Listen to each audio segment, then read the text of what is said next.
Hi everyone, welcome back to the Casual Watch Review channel. So in this week's episode, we've got a watch review and it's from one of my favourite brands, which is Hamilton.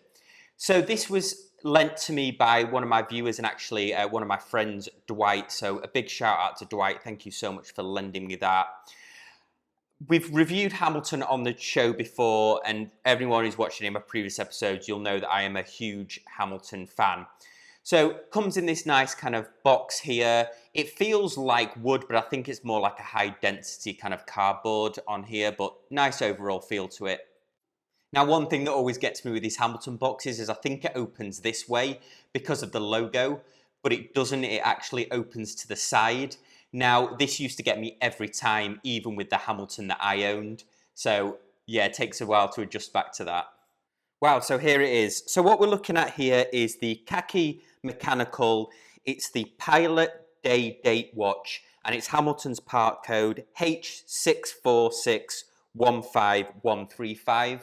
So this is actually the first version of this watch, so it's actually using the ETA 2834-2 movement in here, but we'll talk a bit more about that later on.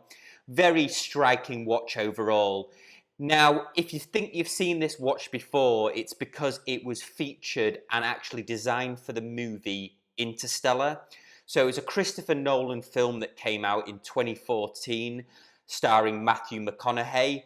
And this watch actually featured, it was actually Matthew McConaughey's watch in the film, and it actually featured in a number of kind of like crucial scenes from the film.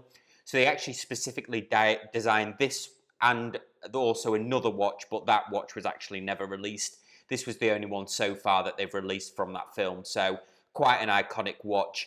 Now, Hamilton's actually been in over 400 films. Most noticeably recently was the Independence Day 2, also Men in Black, and my personal favourite, which was 2001: A Space Odyssey. Now, this comes from one of Hamilton's most successful lines, I believe, which is the Khaki watch. Very famous for being military kind of inspired, and actually Hamiltons were heavily used by the US military during, I believe, the Second World War and the Vietnam War. So let's just get it out here. So really striking watch. It's actually lighter than it feels. It's got that Flieger design to it on here. Really nice sort of like feeling watch. It's got a push-pull crown on it. Now, on the outside here, we can see the hour and minute markers. We've got the date at the bottom and those applied numbers here. So we've actually got the minutes on the outside here, which is interesting. Then moving to the top, we can see we've got the day complication, which isn't something that we often see on sort of like Flieger watches, but it looks nice overall on here. So if we take a close-up of the dial, we've got a matte black finish to it. We've got the actual hour markers on the center of the dial. It comes on this really nice kind of like metal strap. So it's got a real solid feel to it, this band. We've got the H-link bracelet here, which I suppose is appropriate for Hamilton. Now, what's nice is these center links are slightly risen, and they've got a kind of like beveled edge to it, so it breaks up the brush steel on here, but also gives it a nice kind of like real 3D kind of depth of look to it. The adjustment here is push pins, so we haven't got screw adjustments here.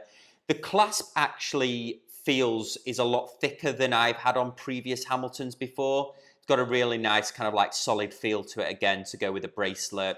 We've got the push clasp here to kind of release it, so rather than it being like a friction kind of clasp or something along those lines. We've got the 3 stages of micro adjustment on this clasp as well, which is nice to see. Feels really nicely machined. I like this kind of machine finish, and then we've got the Hamilton logo on the inside of the clasp here as well, which gives it a nice look. And then we've got a very kind of satisfying snap back there, real nice kind of close to this clasp. Yeah, big fan of this actually. So as we move around to the back, we can see that nice display case here. Now, as I mentioned, there's 2 versions of this watch, I believe. This one uses the ETA 2834-2 movement. So an absolute workhouse movement, been around since the 1970s. 25 dual movement. We've got a 38-hour power reserve on there, and it beats at 28,800 beats per hour. So we've also can see that Hamilton haven't kind of like over embellished the movement here. They've decorated the rotor with their logo, but they haven't kind of like over kind of stylized the movement or anything along those lines, which, as you'd expect with this being a tool watch. The case back is actually screwed with screws on here instead of the whole thing screwing in. So moving around to the side, we can see that it's got these lovely kind of brush parts around the bezel there, also along the side of the lugs. Also, what's interesting, it's actually got these crown guards, which is unusual for a Flieger watch, but adds quite a nice touch to it. If we kind of move around to the crown, we've got that Hamilton H on the sign crown there. Like nice brush parts around the crystal on here. So this is sapphire crystal on this watch. I couldn't find out whether it had AR coating on it, but it's certainly not giving us any kind of like reflection issues too badly here when I'm filming it. Really nice kind of like feel to these polished parts. And then we've got the brush part around the side there. So we've got really nice solid end links on here, very nicely machined. As we can see, there's kind of like no movement in there at all. Really nice band overall. So back round to the dial, it's got this really nice matte finish to the dial, making it highly legible. I like the fact that it's got the minute hands on the outside, definitely gives it an idea that it's a tool watch. We've also got the triangle at the top, which is classic with the Flieger design. We've got the sword hands, and then on the second hand, we've got the arrow.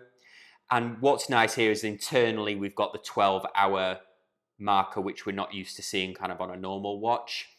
Now, the lume's been generously applied to both of these hands. What we'll do now is a lume shot, because it's got a very distinctive lume pattern to it, which I quite like.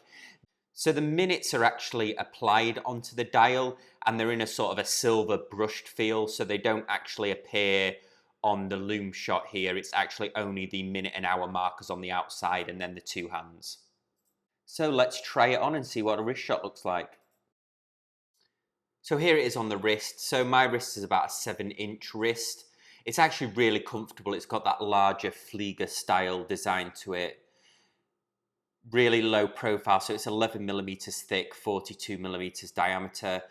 Dwight's wrist is actually a bit bigger than mine, so it is a bit loose. It's kind of run up and down, but you have got that micro adjustment on there, and the links with those being those push pins are easily to removed. But yeah, overall, really nice, comfortable watch. Yeah, big fan of this actually. So it's worth talking a bit about the significance of Hamilton. They were originally founded in 1892 in Lancaster, Pennsylvania, and they actually got the name Hamilton from Andrew Hamilton, who was one of the original founders of Lancaster in Pennsylvania. Now, this is no link to Alexander Hamilton, who was one of the founding forefathers, just a different sort of famous Hamilton. So they were responsible for developing the first digital watch, which was the Pulsar watch. As I mentioned before, they've been in over 400 films, now owned by the Swatch Group, although they were technically a conglomerate before that. Overall, I'm really impressed with this watch. I think Hamilton offers great value for money. I think this watch retails around the $600 mark, which is an absolute bargain in comparison to other watches that have got this similar movement in it. I'm a big fan of the design of this watch. Got a really nice kind of like light feel to it, comfortable metal band.